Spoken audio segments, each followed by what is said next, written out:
Hello, and welcome back to a new episode of the Leading Yourself podcast. We continue our career development series this month of February. Last week, we talked about how to design, build, and drive your career and the 5 things that you need to do in order to take the driver's seat of your career this year. One question that I often get is, how do I get promoted? If that is a goal of yours this year, if you've been working hard to get that promotion and it's not happening, or you feel that you're ready to take on that next step in your career, well, today we're going to be talking about how to get promoted.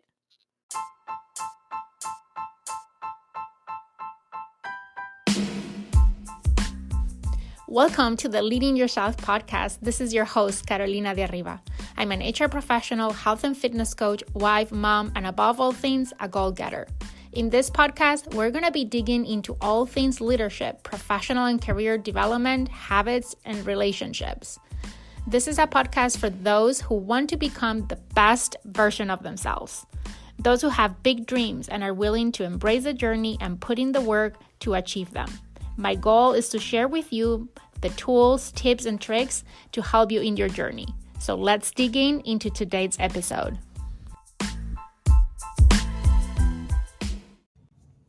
Over the last 20 years that I've been working in HR, I have been part of many conversations around making decisions to promote someone. I have talked to so many people that are looking to get promoted. Some of them come to me and say, I think I'm ready, or I know I'm ready. And maybe you can relate to this. Maybe you are in a place right now in your career that you feel that you're ready for more, and you believe that that more is a promotion, or you are working hard to get that promotion because that's really, really what you want. Or maybe you look at people that are a level higher than you, those that are around you, and you look at them and you look what they do, and you're like, I can do that. I'm going to make a confession to you. I was that person. I was that person that looked at my manager and said, I can do that. And guess what? Someone gave me the opportunity and they promoted me, and I was not ready. And I made so many mistakes. Now, granted, that was the one experience where I learned the most and I grew the most because I was completely thrown to the water without knowing how to swim. And I feel a lot of times we see things from where we are. And as the quote says, we see things not as they are, but as we are. So a lot of times, we have this perception that we are ready or that we can do what other people is doing. And then we get there and we realize that it wasn't as easy as we thought it was going to be. Well, regardless where you are or whether you can identify to any of the things that I mentioned today, or you are just trying to continue to work on your own development because down the road in the future, you want to continue to grow your career and you aspire to go up the ladder in a corporate job. Well, today I'm going to share with you how to do that. As I said, over the last 20 years, I've been part of many conversations around promotions. I have been part of the decisions. I have been part of the processing of those promotion, of the communication of those promotions. I had so many career conversations with people wanting to get promoted. And that leads me to what I'm going to share with you today because I started to see some patterns. See, when you see something done over and over again in different situations with different people, you start to see that they all have things in common. There are common patterns among those that are promoted versus those that are not. And I like to reflect in that way. I like to identify patterns. I like to identify commonalities so I can extract what it is that is behind it. And I put a little summary of 15 things that I think people who get promoted have in common. And I'm going to call them habits because these are things that these people do and do consistently and do differently than those that don't get promoted. Again, these are things that are going to increase the chances or the probabilities of you being seen, being recognized, and ultimately be promoted. There are no guarantees here. It's all based on your hard work, but all these things for sure, I am confident are going to help if you embrace them. Because as I said, I have seen them over and over and over again, and are things that I've seen consistently done by those who get promoted. So let's dive into what are those 15 habits that will set you apart and increase your probabilities of being recognized and promoted. The first one is these people set and communicate their career goals. Before the start of the year, sit down with your manager. Any time really is a good time to sit with your manager. It doesn't have to be the start of the year, the end of the year, the mid of the year. Any time is a good time to sit down with your manager and discuss what are your career goals. I cannot tell you how many people I've seen along my career that really want to get to that next level, but they fail to communicate that that's what they wanted. So people assume they didn't want it and therefore they didn't get it. So it is important that you have an open conversation about where you see yourself in the future. That can be in the short, mid, or long term or all the above, and get that partnership with your manager. Your manager can provide you one feedback on whether he or she sees you going in that path or not, can give you feedback on what might be some gaps that you can work on, and can support you in creating the opportunities within your existing job, within your existing role, to be able to develop those skills that you might be missing or you might still need to further develop in order to get to where you want to go. Your manager can be your best advocate, it can be your best sponsor in your career, but it requires a partnership, and that starts with transparency and trust. So make sure that you're regularly checking in with your manager and sharing what your goals are and what are you willing to do to achieve those goals and what are you already doing in order to achieve those goals, and ask for his or her support in moving in that direction. Um, as I said, is the best person to give you the right opportunities to grow and provide you the support that you need as the co-pilot of your career, because I'm going to go back to what we discussed last week, right? You are in the driver's seat of your career. So number one was set and communicate career goals. Number two, do what needs to be done and then some. People that I have seen over the years getting promoted, they're not only doing their job, they're doing their job exceptionally well, and they're doing more, right? They're not just doing the bare minimum to meet the requirements or the expectations of them in their role, but they're constantly looking for ways to go above and beyond. And that leads me to number three, which is being comfortable going beyond your job description to get the job done. In other words, they do what is needed when is needed, right? It's important to master what you have in front of you, which is your day to day tasks, your job, but maintaining flexibility and offering to jump in to help with a project here and there will not go unnoticed.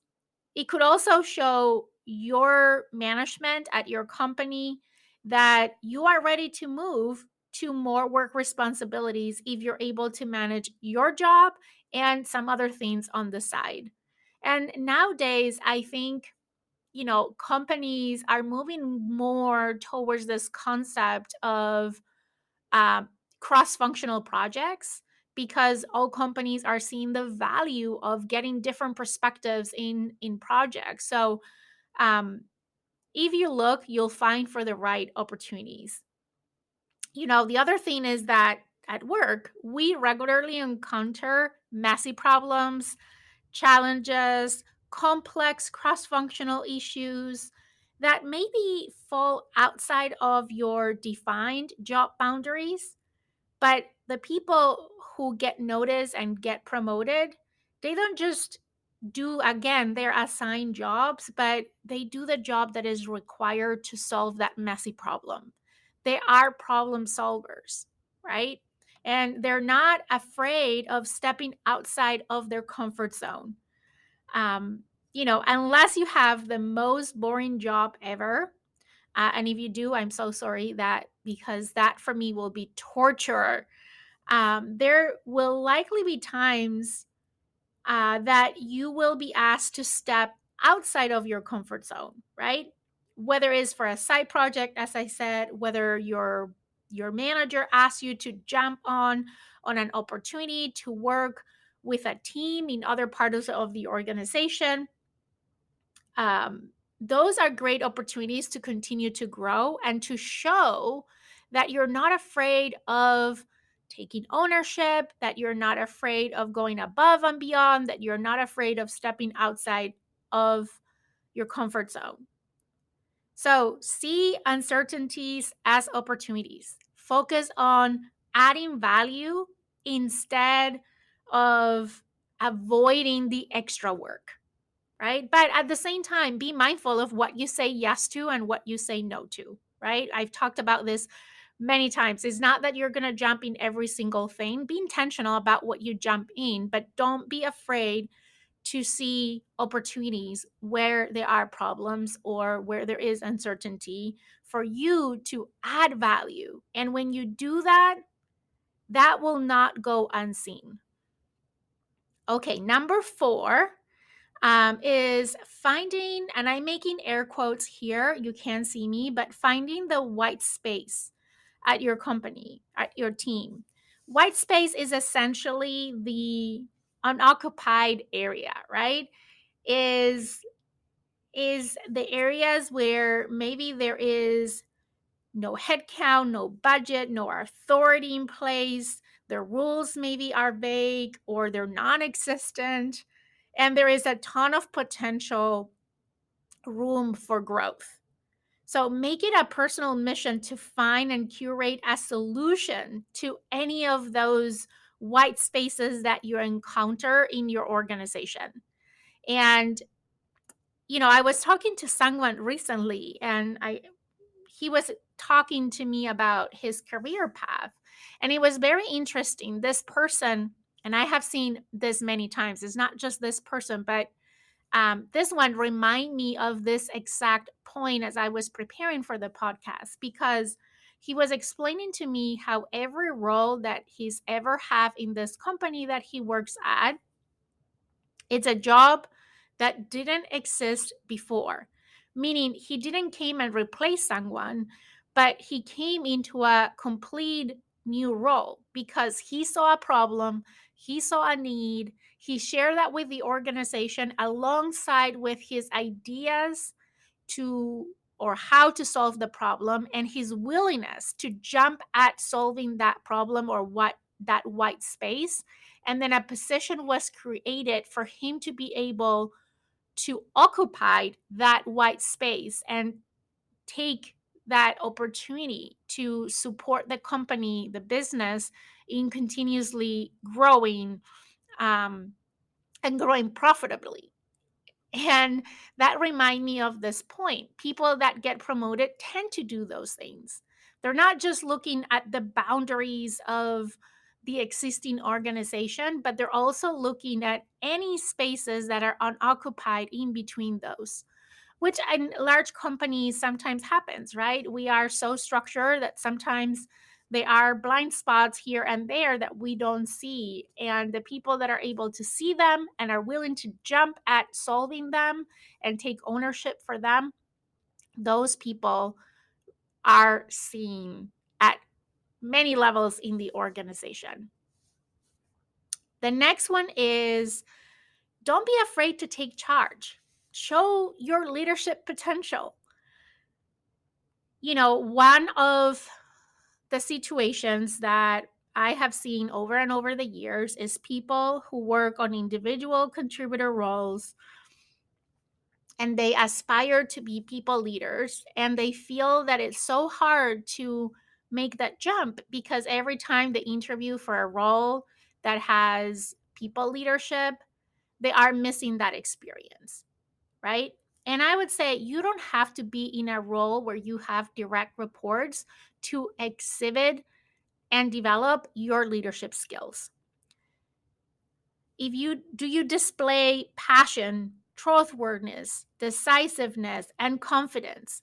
These types of leadership skills are essential to getting promoted, and they don't require you to supervise people, right? I talked about passion, trustworthiness, decisiveness, and confidence.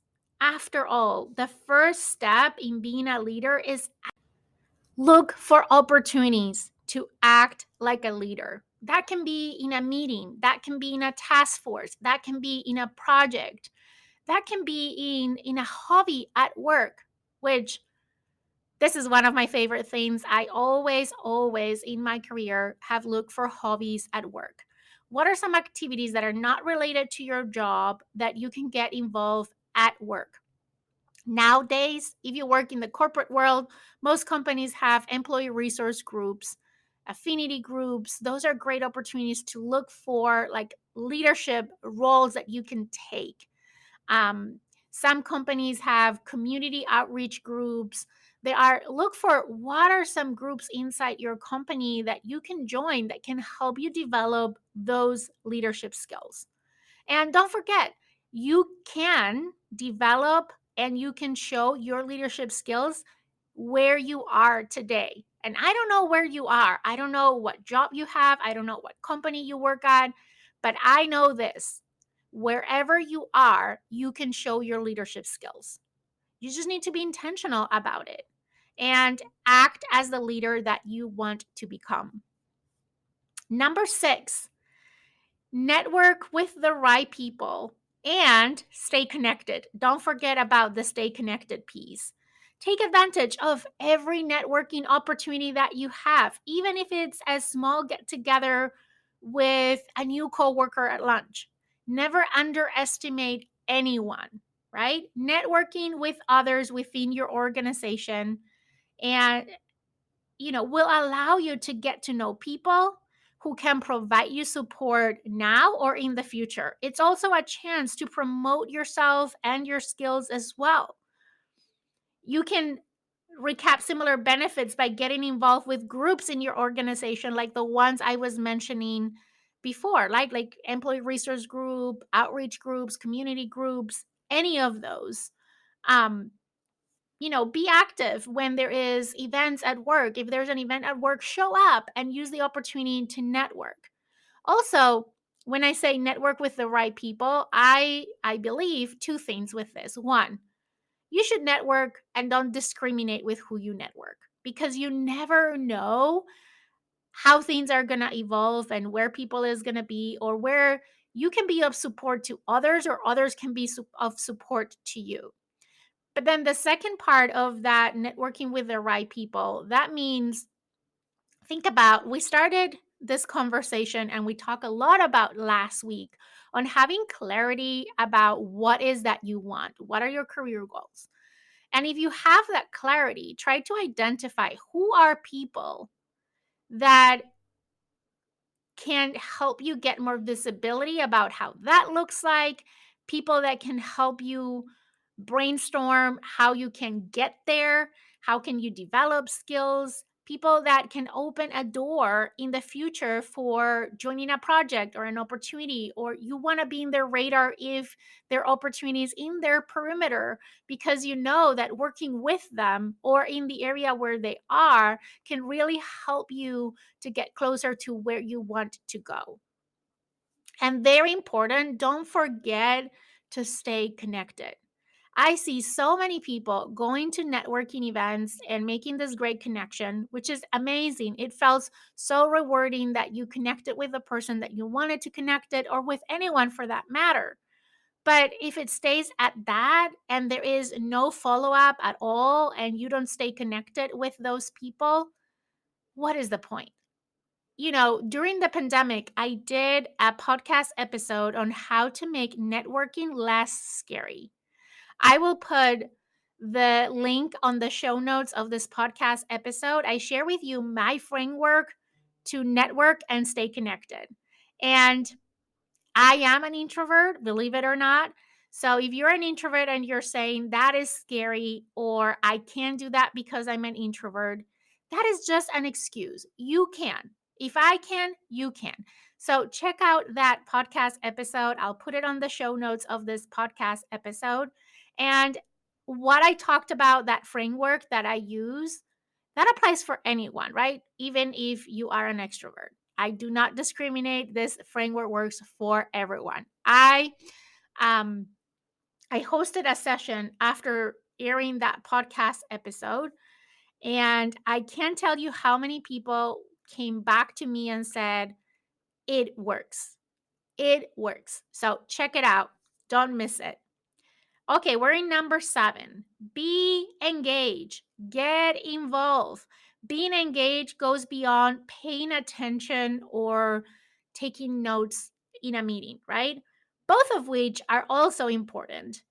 But being engaged means being an active member of your organization, attending every optional lunch and learn or learning opportunity or network opportunity, or coming up with new ideas for sharing successes in the workplace, or showing your commitment to the success of your coworkers, right? Be engaged. Don't just show up, do your work, and leave, but be engaged. Be engaged with the people around you, be engaged with the company, be engaged with the problems, be engaged with the projects, be engaged at meetings, be engaged. Number 8, keep learning and take initiative. Show your manager that you're committed to continuously improve and develop your skills by finding learning opportunities. Those could be at work and outside of work. It doesn't mean that you need to get a master's degree or a PhD degree. Those are great, but you don't have to, unless that is something that you personally want to do. Instead, what I'm talking about is looking for webinars, um, y- attending conferences, asked to be put on projects outside of your department. Show that you're serious about your career and that you're not waiting for someone else to tell you what to do, but take that initiative on signing up for all of these things. And the best part, you don't need to spend money to do all of those things. I know that is one of the biggest excuses, that and time. And I'll tell you this, if you really are committed to your career, you will find the time, not you will make the time, and you will find the way. There is a ton of free webinars that are offered these days. There are great podcasts out there, great books that you can, read. There's so many things out there that don't cost any money. A lot of times I hear people that they want to get into this big glamorous programs that their company offer, and they are not given the chance to attend, or they're not selected to attend, so they don't do anything. Look, those programs are great, are amazing, but those are not the only way that you're going to continue to grow and develop. I will say those are a small percentage of what contributes to your overall growth. What you do day to day, that is what really contributes for you continue to grow and develop your skills. Be a lifelong learner. Don't never assume that you know all that is to be known. And take the initiative to look for those opportunities. I personally invest time every single day in learning. I know people that I've seen that grow really fast in companies. This is something that they do as part of their routines. They make the time to do this. They sign up to all the events, to all the trainings, to all the webinars. I think to an extreme like me, it becomes FOMO, fear of missing out of all these opportunities.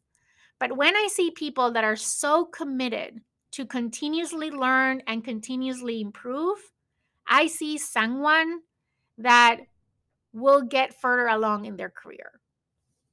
Okay, number 9, be solution oriented. This point might sound obvious, and we already kind of touch on it a little bit, but be especially self-aware um, during your day on when to speak, not only to do your job, but to solve problems. What are those moments that matter? Like meetings or project proposals, but also could be casual chatting on the side about I don't know, whatever is that you're talking about with someone on the hallway, right? It can be even not work related, but offer ideas to solve the problem. Be always focused on solutioning, on being solution oriented. How can you offer ideas to solution things, problems, achieve goals, make progress on projects, or even things that are not related to work? Because that, when you're consistently solution oriented, then people will see that in you. They will see as someone that no matter in what situation they're thrown at, they'll be able to solve it. And that is a good thing, because if you're going to get promoted, if that is what you're looking for down the road, you're going to put in a role that you're not 100% ready to do. I always say if you're 100% ready to do that job at the next level, that means it took too long for you to get there or for someone to put you there.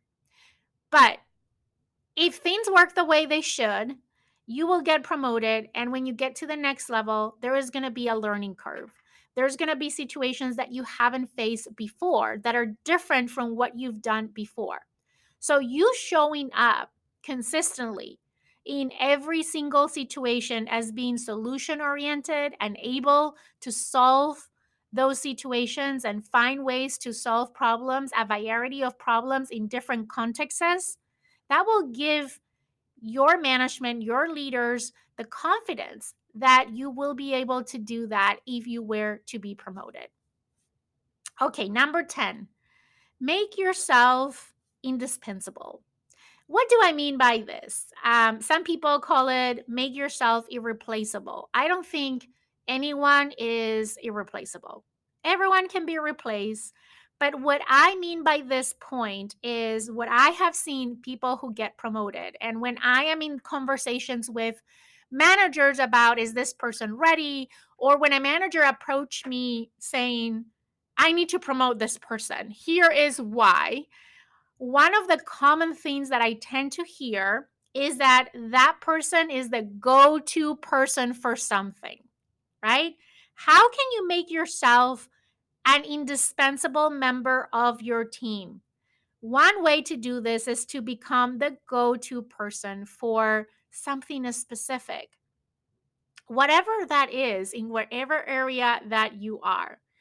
People that are in positions like this, um, not only they are sought after by their colleagues, by their coworkers, by other people in the organization, but also are seen by leadership because they naturally stand up as someone who is able to what is the word that I'm trying to find? They just stand up, right? Because they are the go-to person for for something that is business critical.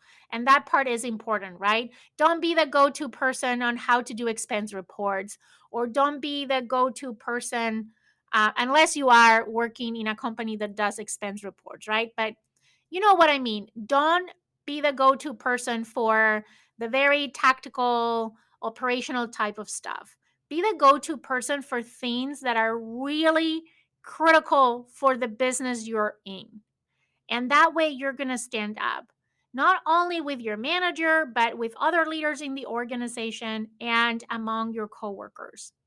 There is this fear of losing people like that exists in every organization. Because when you have people like this, it creates a comfort zone for everyone around that, oh, there's always this person that we can go to, right? And it gives that peace of mind, that confidence that we'll figure it out because we have someone that knows how to. So become that person. How can you become that person? And that requires a lot of the things that I mentioned before, right? By doing a lot of the other things that I already mentioned, you can get to be that person. But you need to have that vision of what is that area that is critical for your business, where there is that white space and you can be that go to person. Okay. Number 11, encourage and celebrate your team members' success. Of course, highlighting your own accomplishments is important. And I have seen a lot of people that are amazing and they have so much potential and they're so good, but they fail at selling themselves. But I'm not talking about that right now. I think it's even more appealing than a high performer is a high performer who lifts up the team around them.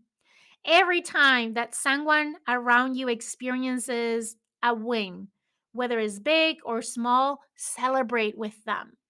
Empowering your colleagues, your coworkers will strengthen your organization, your team, as well as getting you noticed as a true team player. And now, don't do it just for the sake of doing it, or don't do it because you want to get noticed. Do it because you are genuine about celebrating those wins. And here's the thing, you're going to make that person feel so good, and you're going to feel so good in return for having made that person feel good. So encourage and celebrate your team members' success. It is not enough to be a high performer. You need to also know how to be a team player, because no one can achieve anything on their own. Not in the long term, not sustainably, not in a way that is impactful to the company. You need to be able to work with a team. And part of that is being able to lift people up in the team so it creates the engagement and the energy that is required for you and your team to get to the next level. Okay, number 12, be resilient and finish strong. I have seen so many people getting excited about doing a lot of the things that I mentioned before, stepping outside of their job, signing up for a project, getting a hobby at work, all these things. They get really excited. They're really motivated. They have lots of energy. They have a really strong start. And then on the way there, their energy evaporates. It's like a balloon that loses its air and they don't finish what they started. That is very dangerous. Don't be that person. If you are going to commit to do something, commit all the way through. See that thing through. They I've seen also a lot of people jump into a new job and they do a great job at the beginning, and then things started to get hard and they jump to the next job. Or I have seen people who stand out for many of the reasons that we talked about, and they get moved to one role to another until they get to a point in their career where they look back and they look at their resume, or someone looks at their resume even worse, and they don't have any victories under their belt. And that also is very dangerous.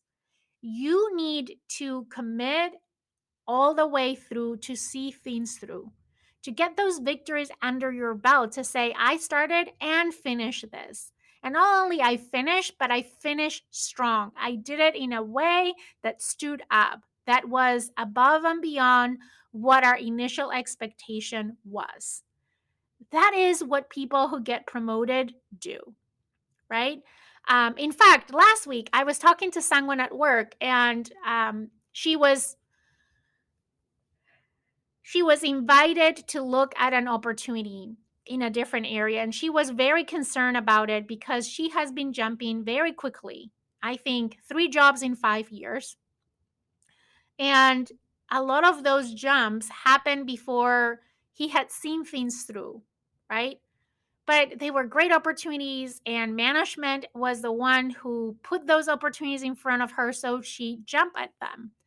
But she's in a point in her career that, one, she didn't wanted to let her team down because she had made a commitment to her team that she will see things through. And two, because of what I just told you, right? She's never seen those things through, and she knows that, you know, at one point that is not going to be enough. People are going to want to see what are the things that she has accomplished. And in order to accomplish something, to say that you did accomplish that big thing, you need to see that big thing through. So, um, if you have been in that situation, and I want you to do something, I want you to pause this podcast right now and look at all the roles that you've had since you started your career and try to identify what are those big wins that you have on your belt on each of those roles that you've been at. Can you come up with those big things that you did accomplish that had a business impact? A lot of times we can say, oh, I do these lofty things, but it is important that those victories have a business impact. If you're able to identify one or two like big things that you did above and beyond that had a business impact in the roles that you've been, you're on the right track. If you haven't, maybe it's the time to focus on that right now in whatever role you are right now. How can you commit to something and see it through and deliver beyond the expectations? Have that strong end. When I talk about being resilient and finish strong, I'm also talking about the fact that these people don't easily escalate issues, right? Or pass them to others or inherited problems to others, but they finish strong to deliver results reliably with an upside surprise, that extra mile, right? They they they don't go to their manager to escalate all the issues. They find solutions, they try. There is their goal that nothing gets escalated to the next level because they've done such a good job that there is no need for that. And whenever they need to escalate something, they do it alongside a proposal on what to do, right? So that is another pattern that I consistently seen in people who get promoted. Number 13, we're almost getting there. Number 13, they are hungry for feedback. Feedback is a gift, and they see it that way. They are hungry for feedback. They're constantly asking others for feedback on how they are doing. Look, I'm going to talk about myself, and not because I want to brag about myself, but this is something that um, I'm very proud of myself for being this way. I am the kind of person that always is hungry for feedback, and feedback in all directions, right? I might be at a meeting, and after the meeting, I will ask someone in my team, hey, how did I came across? Do you have any feedback for me? Or at the end of every year, I do my own 360 evaluation. I think I mentioned it here in the podcast, but I switched jobs last year. And the last thing that I did before I left my old job is a 360 evaluation.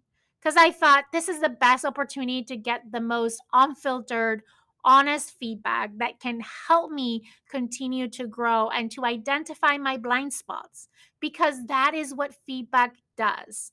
It allows you to identify your blind spots, it allows you to identify how you are perceived by others, and it gives you hints of what can you do to continue to develop and grow, whether it's related to a promotion or is not, just as a person, as a professional.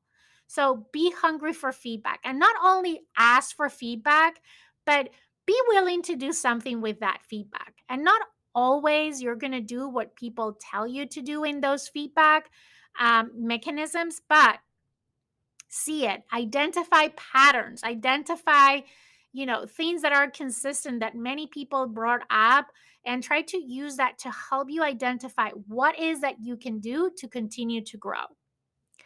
Number 14, listen, stay open minded, and adjust. We live in dynamic environments, and that means fast changing conditions, moving targets that make existing practices obsolete very, very quickly. So by the time that you figure things out, the situation could have changed again. Um, so people who get promoted, they don't stick to what they know, but they're constantly asking for guidance, for input, and they're constantly making adjustments in their approach. And this now more than ever is so much needed, because as I said, we live in a such fast-paced changing environment. We live in a buka world, and we need people that are able to stay flexible and agile and don't stick to something just because they put in 3 4 hours of work in developing and now it has to be the way that they design it, but they're willing to ask for feedback, to get guidance, to get input, and most importantly, they're willing and they adjust their approach as needed. Okay, the last one. Number 15, document your success and advocate for yourself. When you are at a point that you're having a career conversation, a performance review, or maybe you want to have that conversation with your manager and say, hey, I think I'm ready for a promotion, or at least I'm interested in getting to the next level. It is important that you are very aware of the kind of value that you bring to the business, right? It's about really being able to speak to what you have to offer, what you've done, what you've accomplished, but most importantly, the skills that you have and how you can use and leverage those to continue to contribute to make a bigger impact in your organization. I mentioned it before. I see a lot of people that do all the things that I talked about today, and they fail on advocating for themselves. They're just waiting for someone to see them and take action instead of taking the ownership. And when we take the ownership of our career, is also being willing to advocate for ourselves, and not in a way that is pushy or in a way that triggers people in the wrong way. You know what I mean? You know those people, don't be one of them, but be able to speak up to what you've done. And one thing that I like to do is to do monthly reflections. At the end of every month, I do reflections personally, but also in my career. And I think about, okay, what did I accomplish this month? What impact did I made? What were the highlights and the lowlights of this month? What did I learn this month? And I have created this little like career journal for myself over the years of things that I do to help me document my success, so then I can go back and look at it. Because here's the thing, we are so busy, there are so many initiatives, there are so many projects, there are so many problems, there are so many challenges, that at the end of the year it's hard to remember all the things that you did. And it is hard for your manager to remember all the things that you did. So if you keep a career journal, and you're documenting all of those things, the good and the bad, right? I'm not only talking about the highlights, but also the lowlights and also the things that you learn. If you are able to do that, then you can have a great conversation when you're sitting down with your manager having that performance review or talking about your career or advocating for yourself. So, I am making this career journal available to everyone. I'm going to put it on the show notes of the podcast episode. If you feel that you struggle to document your success, to advocate for yourself, or if you're just looking to create habits that will help you in all these 15 things that I talked to you about, this career journal can help you with all of it. So I'll put a link on the show notes of today's podcast episode so you can check it out. And if you decide to grab it, I would love to hear your experience using it and how it's helping you to become more confident, to empower yourself, because you have the power to empower yourself when it comes to your career development. So do it. Empower yourself. Take ownership. As we talked about last week, design, build, and drive the career that you want. Don't wait for someone else to do it for you, because no one has more interest than you do in developing your career.